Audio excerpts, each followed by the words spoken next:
Really happy to have back on the show Harrison Mann, served in the U.S. Army for 13 years, rising to the rank of Major and Executive Officer of the Defense Intelligence Agency's Middle East Africa Regional Center. And he resigned in protest over the U.S. policy in Gaza. This was a couple of years ago. He is now Associate Director for Campaigns at Win Without War, a progressive foreign policy advocacy organization. Harrison, nice to see you again, my friend. Thanks for being on. Nice to see you, Dean. Whenever you're on, it's something I was just upsetting. thinking that you've never had me on when something good happened. We have to have something good. Like, you got to tell me you're doing something good at Win Without War and tell us what's going on. So let me ask you, before I ask you questions, because you wrote a really good article for Zateo, you were a U.S. intelligence analyst, and they're lying to you. I want to get a sense of where we are right now, because I saw that NATO was involved in shooting down a drone. You know, Iran is firing at other countries.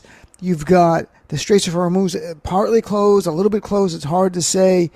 You know, you've got airlines not flying, although some might be flying soon. Mm-hmm. So I'm not sure, like, how intense is, like, we don't get to see what's going on a day-to-day basis. What's your understanding of what's really happening? I think this is the fullest intensity conflict possible right now, short of a ground invasion. And to understand what that means, I think in the different wars and clashes that followed after October 7th, a lot of regional actors, including Iran, were holding back. We're trying to leave room for negotiations. And I think now we see the US and Israel attempting to utterly destroy the Iranian state, destroy its ability to function as a country, and in turn, the Iranian regime, such as it is fighting with everything it's got and understands now it's in an existential war. And is there, you know, there's talk about the U.S. Are we have enough munitions? Because was this planned or not? I want to get your reaction to that, but also from the other side, I imagine Iran's going to run out unless someone's rearming them somehow. It would seem impossible. But what is your reaction? There's some reporting in the Washington Post of the Pentagon rapidly burning through its stock of precision weapons less than a week into the massive campaign. Of course, the Trump regime says that's all a lie. I trust nothing the Trump regime says. I trust half the things the Washington Post says. I used to trust them a lot more, but I trust half of that. So what's your sense? So, U.S. produced air defense weapons, interceptors, which are basically specialized missiles. They're quite expensive and they take quite a long time to produce. And I was just researching this today, actually, for something I'm writing. The U.S. government putting it in order, as the administration is probably about to do, it might take 2+ years for delivery of these. Depending on the system, defense contractors can make or have been making maybe 100 a year or numbers that are in the hundreds per year. And you got to remember, a lot of those have already been expended faster than they can be produced in U.S. participation in the post-October 7th wars, both in fighting the Houthis to no avail under both Trump and Biden. We expended a ton of these. And then we've also expended quite a few defending Israel, basically the previous times where it and we attacked Iran and then Iran retaliated. On the other hand, Iran is often not attacking the US and Israel and its partners with equally expensive, equally sophisticated, equally slow to produce munitions. They have their own missiles and ballistic missiles, which they claim to have thousands of, and they can produce faster and cheaper than American-made interceptors. But what they can really produce quickly and cheaply are drones. The U.S. soldiers who lost their life at the start of this conflict were killed by a drone. And basically at every country except for Israel, because it's too far away, Iran has launched a lot more what they call one-way attack drones, which is basically a suicide drone or a very smart bomb at all of these countries. Those are very cheap. They cost in the thousands of dollars. I think the top Iranian model is maybe 30,000 compared to millions plus for the interceptors that the US and its partners are shooting to shoot them down. So it's much more likely, even though we don't know what the base stocks are, that America and its partners will run out first. And Iran's ability to replenish at least its drones throughout this war is much higher than the US's ability to produce interceptors. The US military and Israel are trying to solve that by destroying all of Iran's uh, missile launchers, missile stockpiles, missile factories, and doing the same for drones. And I think in the case of the drones, that's just very difficult to do because you can make them in a lot smaller facility. You can transport them much more easily. You don't need a special launcher to move a drone around.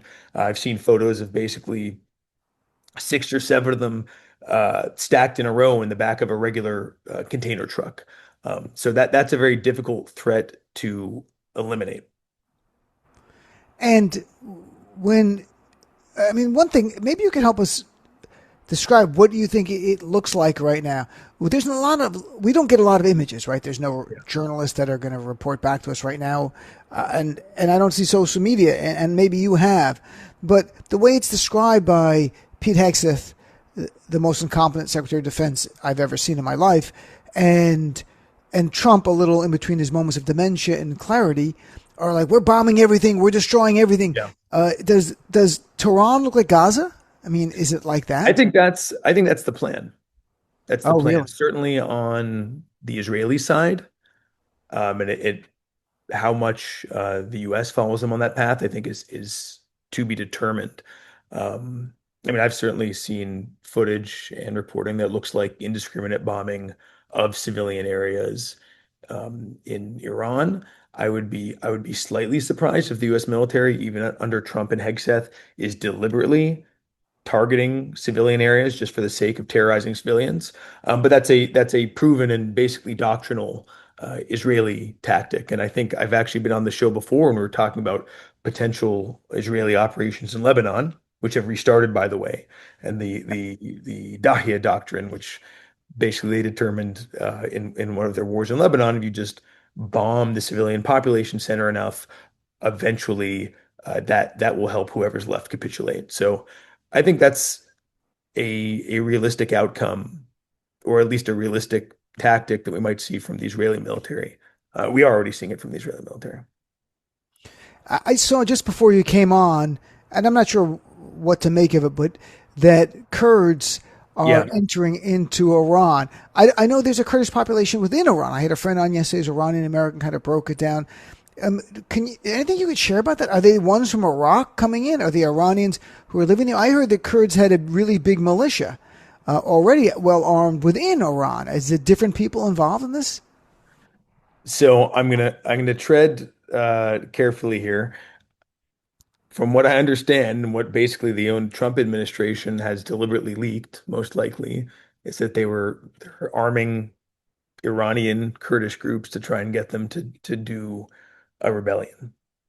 Why would they Right. do this? It speaks to the true goals of this operation, which is collapse the Iranian state. I've heard it described, right? Leave it like Syria, leave it a failed state, because that suits Israel's goals of basically eliminating the last country in the region that could potentially pose even a hypothetical threat to its security. You don't need to do regime change. You don't need to make it a democracy. You just need to break the whole thing.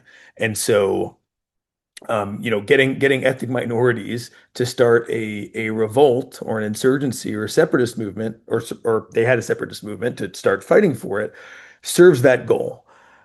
I I don't know what's going through the heads of the leaders of the Kurdish groups that are participating in this. I would only say it's an extremely risky proposition for them, because for them to survive and come out ahead, they need to be pretty confident that the U.S. and Israel will destroy any form of Iranian central government basically permanently, or suppress it permanently, because otherwise they'll suffer the same fate as every other time Kurds in the region teamed up with America, which is basically the U.S. arms and equips them and gets them to fight whoever the enemy du jour is, and eventually, for whatever reason, gets tired and abandoned them, and the leaves the regime that they were telling the Kurds to fight to take revenge on them.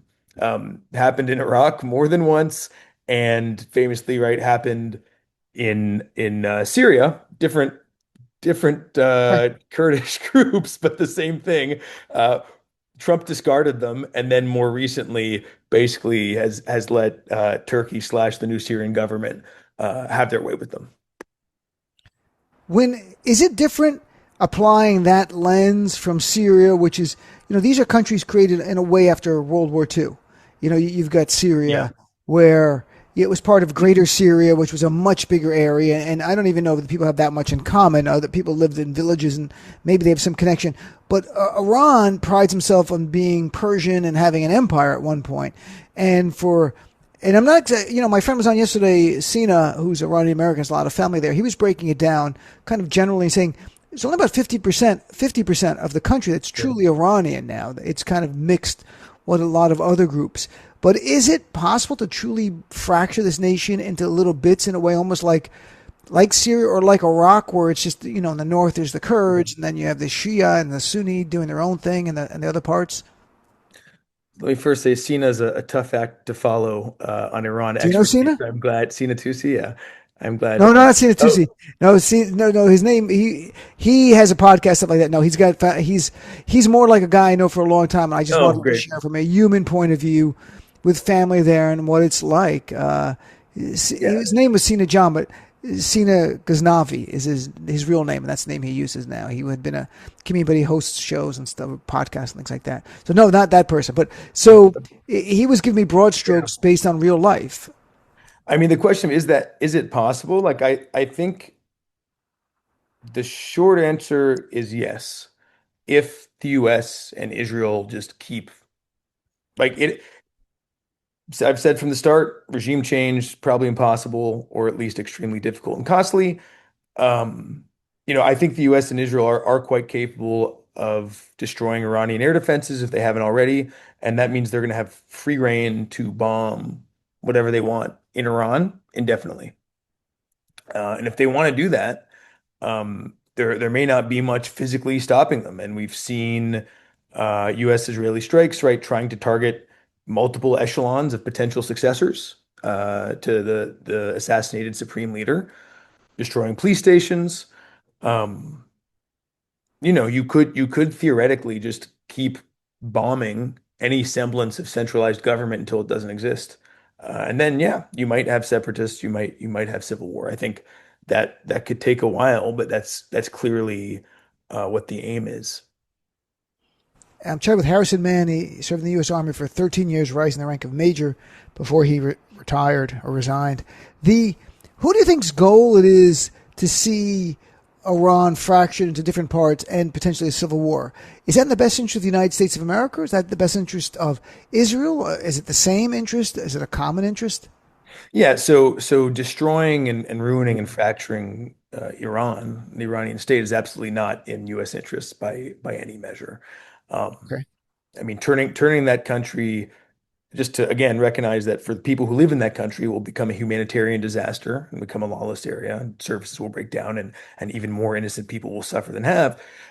Imagine, a country of 90 million people having law and order break down, and the refugee crisis that will generate of folks moving both east and west. We already know what the political reaction is in Europe when they get a lot of refugees from the Middle East. It's I think they should accept them, but I would say the Europeans destabilize themselves when that happens. You have God knows how many armed movements. You could think about the Syrian civil war and all of the groups that splintered off of it, some of them extremists, some of them out of anybody's control. You could think about Iran, which has a very sizable military with some advanced weaponry, not all advanced weaponry, and also it doesn't have nuclear weapons, right? But it has nuclear materials, which might be valuable to somebody. Imagine all of that falling out of anybody's control and the regional proliferation risk, right? All of this has to be measured against a baseline of 1 week ago when Iran did not actually pose any immediate threat to the United States. So turning it into a million armed groups or a million people smuggling weapons out or smuggling uranium out is extremely dangerous. That being said, that outcome of regime collapse absolutely serves the perceived interests of the state of Israel and certainly the perceived interests of the Israeli government, which is really anything that neuters Iran is mission accomplished. And means that they basically have nearly or come closer to achieving total dominance over the Middle East, remembering that all of the other countries there are either overtly or open secretly allies of Israel at this point, or they're places like Lebanon where they've kind of subdued most resistance and they can bomb it at will. So let's go back in time to your article from a few days Sure. ago. I was a U.S. intelligence analyst. Israel and the U.S. are lying to you about Iran. Tell us what, and you were former intelligence, defense intelligence. Yeah. What? Tell us what the lies are that jumped out at you. Yeah, and just the basis for all these lies is what we just described, which is this really horrific outcome that this Right. war is marching towards, and the fact that nobody would want to tell us that's what they're actually trying to do. So let's say why lie? Well, we now know what the truth is. That's still too horrifying, at least to tell the American people. And so we have that Israeli war aim on one side, and then on the other side, and that Israeli war aim is certainly shared by probably folks like Marco Rubio, John Bolton, every Iran hawk in DC, right? They're fine with this. John Fetterman. And both John Fetterman's, and we should circle back to him because Congress just voted on the I War saw. Powers Resolution that was meant to be the first attempt to uh, just follow U.S. law and put this war to an end. So let's talk about that in a second. But yeah, all of the Iran hawk Johns plus Netanyahu want to see Israel collapse. What did Trump want? Iran collapse. Yeah. So what did I You say? said Israel collapse. You Sorry, said Iran Israel collapse. collapse. Forgive me. Uh, No, it's so fine. I know. Trump, it's totally clear from his statements that 24 hours before this war started, he thought it was going to go like Venezuela, and he was going to get this miraculous overnight regime change where suddenly this historic U.S. adversary is now like a pliant vassal. And so when that didn't happen, he's had to start making up new reasons for what the war was about, as did his cabinet. And so, right in January, the war was about we got to protect the Iranian protesters, as if Donald Trump has ever cared about protecting protesters. He was saying that at the same time that ICE and Border Patrol were shooting people in the face in Minneapolis. Then it became about the nuclear weapons, which he'd said less than a year ago he had quote unquote obliterated. Iran, of course, does not have nuclear weapons. Um, Right. but you can forever claim that they have a path to nuclear weapons because a country that has scientists and some uranium theoretically does have a path to nuclear weapons in the unspecified future, even if they never actually are making them. Then, after we started attacking, he went full in on regime change I know. when assassinating all these leaders did not produce actual regime change the way that he maybe expected it to. We then saw them coming up with, I think, more traditional military objectives. And of all of the people making noise in the administration, Marco Rubio usually is the one who thinks before he speaks and at least knows what the talking points are supposed to be. So Rubio comes out with, well, actually, we have these military objectives, which are destroy missiles and drones and the capability to produce them and destroy the Iranian Navy. I'm gonna, and those are theoretically at least achievable goals because they're things that you Right. could you could find. You could say, hey, we know where their missile factories are, we know where their navy is, we sank all the ships, bombed all the factories. That theoretically could give the Trump administration a way to declare mission accomplished and leave. And then finally, of course, we have the I said Marco Rubio was the best at following talking points. I don't know if this was a talking point or not. 2 nights ago, he famously said, "Well, actually, we had to strike Iran because Israel made us." I have you heard him say that?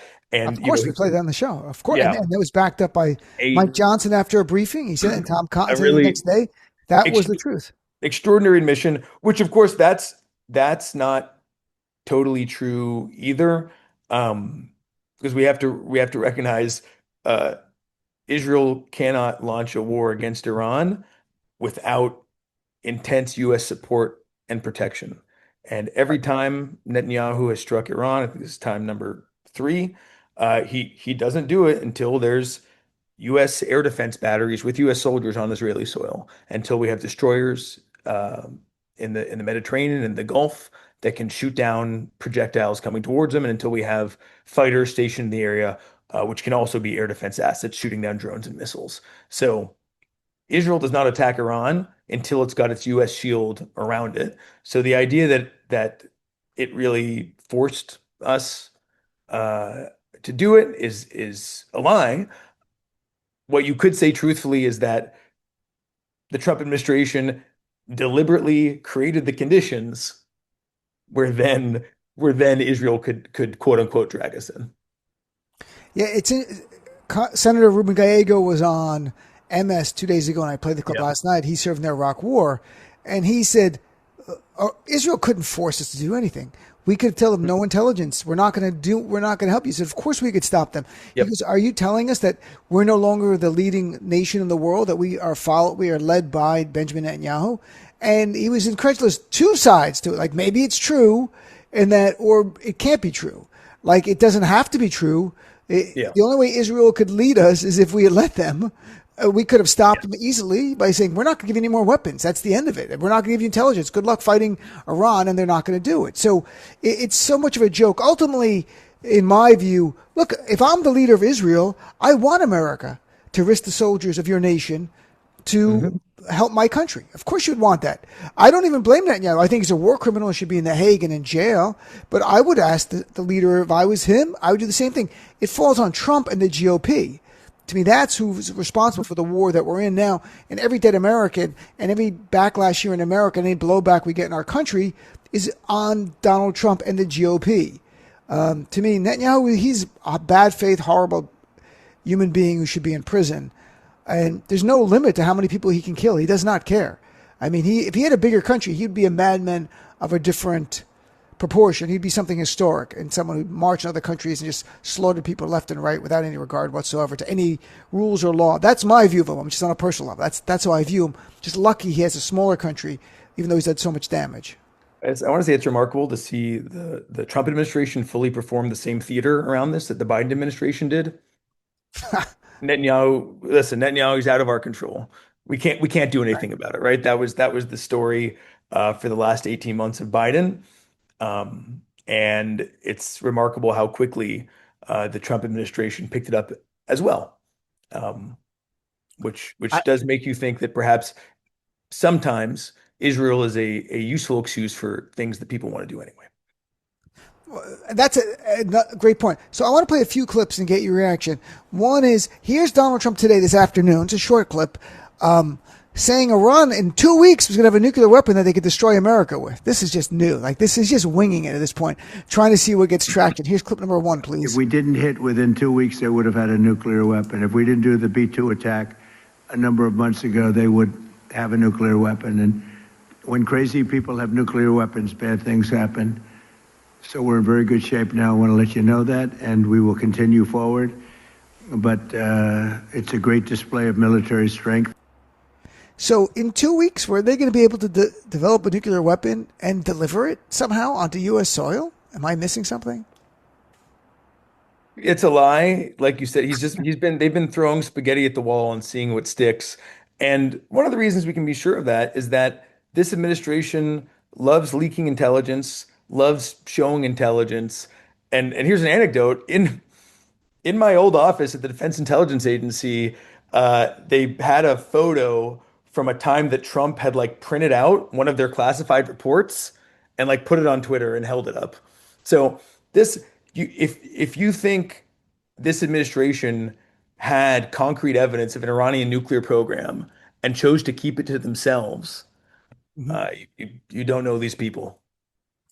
Well, then Caroline Leavitt had a new reason, and the White House press secretary this afternoon had a new reason for why we went to war. Let's play clip number two. It's a short The president had a feeling, again, based on fact, that Iran was going to strike the United States, was going to strike our assets in the region, and he made a determination to launch Operation Epic Fury based on all of those reasons. And So let me ask you, Harrison, you worked in defense intelligence. Are vibes a basis to start a war? Like he was getting I hadn't heard that one before. Yeah, That's just happened a short time ago. had a feeling based on a fact. should not be the basis for a war. It shouldn't be.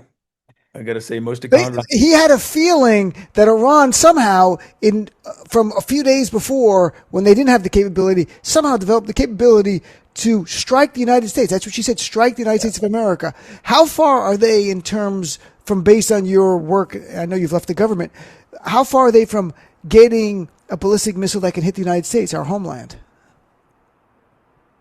So the Iranian foreign minister has said we are deliberately not developing that because they didn't want it to be a pretense to get attacked. If that was something that was in development and the United States government knew, we would be seeing it. We would be seeing it plastered in the newspaper. So again, it's Great point. When you don't see it, it's if they had it, Trump would show it. yes. That's a great point, Harrison. They just leaked their secret CIA Kurd arming program. Right. And I want to play, and this goes back to your work in defense intelligence. Senator Blumenthal last night from Connecticut. It's a short clip. He came out after a briefing and had this to say about boots on the ground. But if you could see his face, he had a look of shock. Like, it was very odd. It was jarring to see. So maybe you can share what you think, because you don't know, so you're not sharing any classified information. What do you think they may have said to him? Here's clip number 6. I just want to say I am more fearful than ever after this briefing that we may be putting boots on the ground and that troops from the United States may be necessary to accomplish objectives that the administration seems to have. But I also am no more clear on what the priorities are going to be of the administration going forward, whether it is destroying the nuclear capacity of Iran or simply the missiles or regime change or stopping terrorist activities. And I think the administration owes it to the American people to have briefings not just for members of Congress but for the American public. That would be nice. So what do you think jarred him so much to say, I think they're going to put boots on the ground because their objectives dictate that? So in both Iraq and Syria, U.S. Special Operations Forces, Special Forces, and others accompanied Kurdish units, where the U.S. advisors were the ones calling in airstrikes to take them on missions. In Iran, something like entering a nuclear facility that's underground, or entering a missile facility that's underground, or entering a leadership bunker that's underground, and destroying what's there, or killing who's there, and verifying it. That's something that can only be done with ground personnel. So it's a possibility that they named goals like that. We need to get into this bunker. We need to go into one of these nuclear facilities that's however many feet underground and make sure what's down there is destroyed or visually inspect. So, I'm glad you shared that, because it's not just the idea of massive amount of troops landing on the beaches and being airdropped on Tehran. It's more special. It might be more specific. And so they were very specific in what they want to do. And then he's like, and he served in the military. He's like, there's no way you could do this without actually having troops on the ground, type of thing. So that's interesting. Yeah, I think Or they could have said, no, we want to do Iraq. Who knows? Like, who knows what they told them? Like, that's the explanation for the fewest, lowest visibility number of U.S. troops. But yeah. And, Senator Mark Warner, Democrat, after his briefing on Monday, said point blank, let's be clear, there was no imminent threat to the United States by the Iranians. There was a threat to Israel. If we equate a threat to Israel as the equivalent of an imminent threat to the United States, then we are in uncharted territory. So what can you comment about that, especially the second part of it?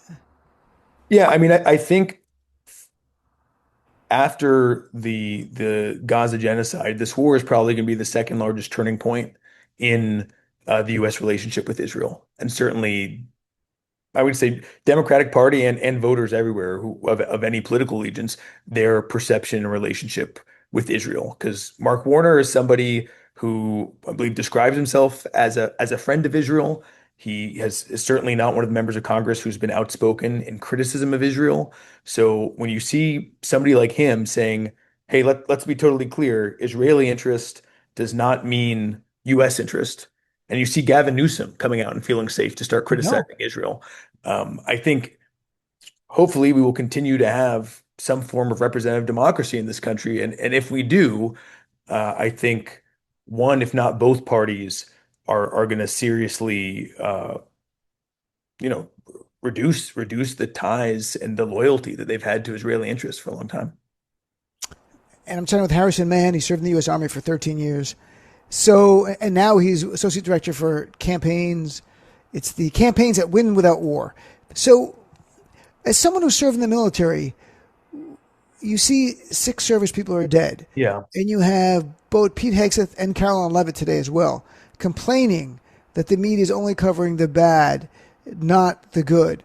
And it was kind of jarring. And I want to play the short clip of Pete Hegseth. I played it earlier. But he's very upset that the front page showed pictures of the dead soldiers. And I found this to be one of the most despicable things I've ever heard. But I want your reaction as a veteran. So here's clip number 4, please. This is what the fake news misses. We've taken control of Iran's airspace and waterways without boots on the ground. We control their fate. But when a few drones get through or tragic things happen, it's front page news. I get it. The press only wants to make the president look bad, but try for once to report the reality. The terms of this war will be set by us at every step. And we're at war, obviously. They've all said the term war. The only tragic thing was the death of the 6 service people. And what's your reaction to that? Yeah, I think, you know, the deaths of I don't know what the count is, 1,000 plus civilians across the region, plus the U.S. service members killed and wounded is tragic because it was for nothing, right? Hegseth in that clip is talking about things that we've allegedly achieved, but I don't think anybody understands what those achievements do for people in the U.S. They Right. certainly are making people's life in the Middle East better, right? We did something to this country. It's not something that we needed to do. And in the process, tons of innocent people and half a dozen U.S. troops were killed in a way that's kind of blindingly unnecessary. And I was looking into the circumstances around their death. You know, I had a quote unquote deployment to Kuwait, another one to Bahrain, both countries where the bases have been since attacked. Both of those used to be considered, and basically until last week, were considered kind of joke deployments where people would make fun of you if you're going to Kuwait instead of Iraq or Afghanistan, because there's no war there. You're doing your job, you're doing training, going to the gym and watching movies. And these guys were in one of like the basically trailer buildings. It's not a fortified position. It's not an armored vehicle. It's these cheapo prefab buildings that you've got in U.S. bases around the Middle East. And they had nothing to protect them from the only 2 weapons that Iran is going to use in this conflict, which is missiles and drones. And I think it's both outrageous and telling that administration has been planning this war at a minimum for a month, debatably much longer, depending on when you want to start the count. And they have guys operating out of sheds in what is a war zone. And so it just compounds the tragedy. It should also be a reminder that obviously Hegseth and the administration do not care about the well-being of the people under their command. It's a really horrible echo of another horrible echo of the 2003 invasion of Iraq, with troops going into battle with unarmored vehicles, inadequate body armor. And I don't want to say we've learned nothing, but it's stunning to see almost the exact same instance repeated. And I always remember then Secretary of Defense Rumsfeld saying that along the lines, you don't go into war with the equipment you want, you go with the equipment you have. And in that way, just really callously dismissing the deaths of American service people, even if you didn't mean it that way. That's the way it came across, like, wow, that's jarring. And ultimately, they paid the price politically not in 2004, in 2006, where Democrats won the House and the Senate. They flipped the Senate. No one expected that year to happen. Where do you think this is going to go? I mean, before we run out of time, what do you think? Like, what should we be looking for that would alarm you as someone who worked in defense intelligence that this is spiraling in ways unexpected and it can get even uglier in the region? Well, I'm almost at max alarm right now. I think the Uh-oh. the from the U.S. perspective, the only serious escalation is introduction of ground troops, trying some kind of invasion or occupation. I think it's fair to say with this Trump administration, nothing's off the table. All the things that I thought they wouldn't dare to do or were too stupid to do, I've been proven wrong. So we should say nothing's off the table in that respect. And then I think this won't necessarily change the conduct of the war, but the punching bag for this conflict has been the Gulf states. We haven't talked much about them, but Iran correctly sees them as the weakest pressure point in this coalition and the easiest way to inflict pain on the U.S. Directly and indirectly. And so I think there's a potential for some of those countries to be. Some of them have already been irreparably harmed. When you think about a place like Dubai, whose reputation is based off of it's a safe place for tourism and investment and capital. Right. And then on the Israeli side, I think we should start getting worried about what they might do when Trump decides that he's done with this war, which I don't know when it'll happen, but he doesn't have a long attention span and he doesn't like being connected to losing propositions. So there's the potential that he decides he wants a way out. What does Netanyahu do to keep him in? Who does he get killed to make that happen? I don't know, but it's going to be frightening to see him try and figure it out. Do you think there's a chance Netanyahu uses some kind of nuclear weapon on Iran if we leave? You do. I know. I mean, I don't know, right? Nothing's off the table. Let me say this: the behavior of the Israeli government has been on a consistent trajectory since October 7th. As month by month, they tried new things and learned the only country that matters to them, the U.S., was not going to stand in the way of anything they wanted to do. Right? There's a direct line from October 8th to the attack last weekend, and so. Unfortunately, I don't think we can assume that anything is too extreme, right? The only consequences they're really worried about are the United States. And if they decide there's no serious consequence from the Trump administration, which is a pretty realistic assumption, they could start threatening nukes if they're not getting what they want through conventional weapons. Right. Very last thing. I wanted to ask you earlier, I forgot. Those 3 U.S. fighter jets that got shot down by friendly fire. Any idea what happened? Because it went from friendly fire, but it was about a dogfight, I heard. And then we found out, they're reporting today, I don't know if it's true or not, it was one Kuwaiti aircraft, I assume it was ours, provided, shot all 3 of them down with missiles. And I have no idea what's going on. Anything you could share? I don't know what was going through that Kuwaiti pilot's head. I will say, right, the United States invests a lot in training and equipping Gulf militaries.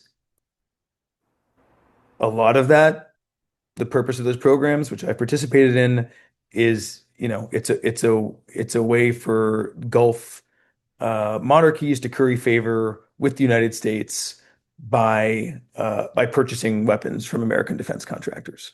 So the air forces of these countries are actually, the pilots are often the best part of the military. But let me I would say somebody could panic. Are you suggesting underneath that the pilot may have done it on purpose?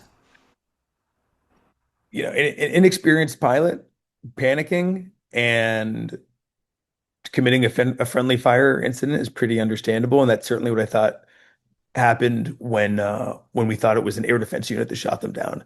But accidentally shooting down 3 U.S. aircraft who all should be talking to you on like basically the same shared communication system by accident is surprising, and I'm waiting to hear more on this story. Yeah, me too. It's interesting you said it that way, because I didn't think about that till we started just talking here, is the way you put it, how good the pilots are. And there's no talk of who he was and what happened. Is he under arrest? Is he alive? Whatever. I mean, I guess we're going to find out. So Harrison, I want to thank you. I kept it really long here. Where can people find out more about Win Without War, the organization you're working with?